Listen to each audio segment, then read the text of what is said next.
My daughter has never been anything but a disgrace."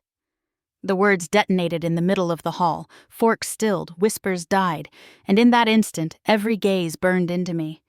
My father didn't shout, he never needed to.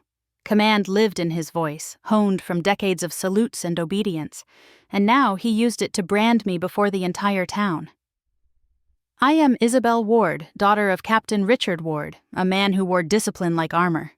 Tonight, in this hall thick with heat, fried chicken, and the stale weight of tradition, he reduced me to nothing." He lifted a hand and set it on the shoulder of the man beside him. Daniel Cross, a Navy SEAL whose uniform gleamed as sharply as his posture. Pride sharpened my father's tone. "This is the son I should have had." The crowd hummed approval, eyes sliding from me to Daniel, as though the exchange were natural law. But then Daniel's gaze locked on mine. His confident expression faltered, his jaw tightened. "Black Widow," he whispered. The name cracked through the silence. Veterans shifted uneasily, younger men stiffened. My father's smirk broke. And for the first time, the weight of that room shifted, not away from me, but toward me. The house I grew up in always smelled of black coffee and shoe polish. My father's scent pressed into the walls. From the time I was 8, he lined me up in the kitchen like a cadet, heels together, shoulders back, eyes forward. If I blinked, he started again. My bedroom was never a refuge. Every Saturday he inspected it like barracks, sheets pulled drum tight, shoes angled in perfect lines. A speck of dust earned me hours of scrubbing. When I brought home ribbons from track or chemistry exams with perfect scores, he dismissed them with the same phrase, "Don't get smug." The real failure, I learned, had happened the day I was born. He had wanted a son. Instead, he got me.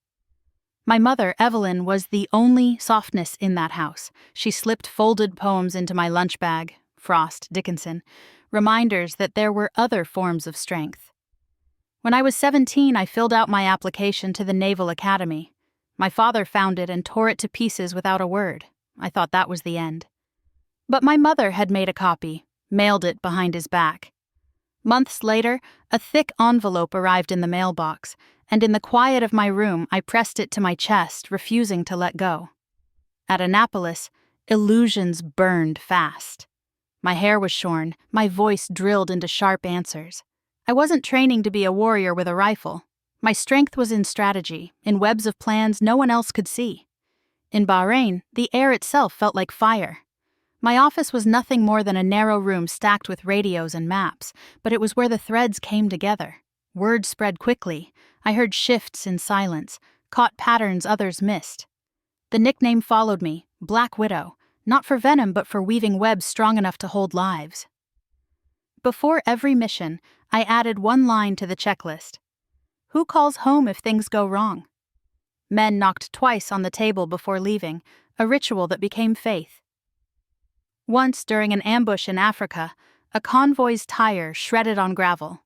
Gunfire erupted, plans frayed in seconds. I rewrote routes in real time, and every man came back alive.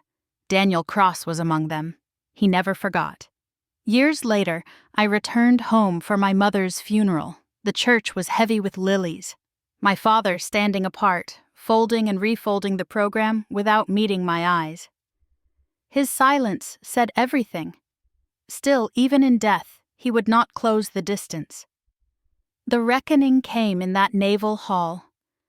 My father introduced Daniel as the son he wished for, then tried to bury me with words sharper than steel. But Daniel broke the silence, his voice cutting clean. "With respect, sir, she doesn't file papers, she saves lives." The hall shifted. Veterans rose to their feet, one by one, not clapping, not cheering, just standing, solemn. The authority that had always been my father's slipped away.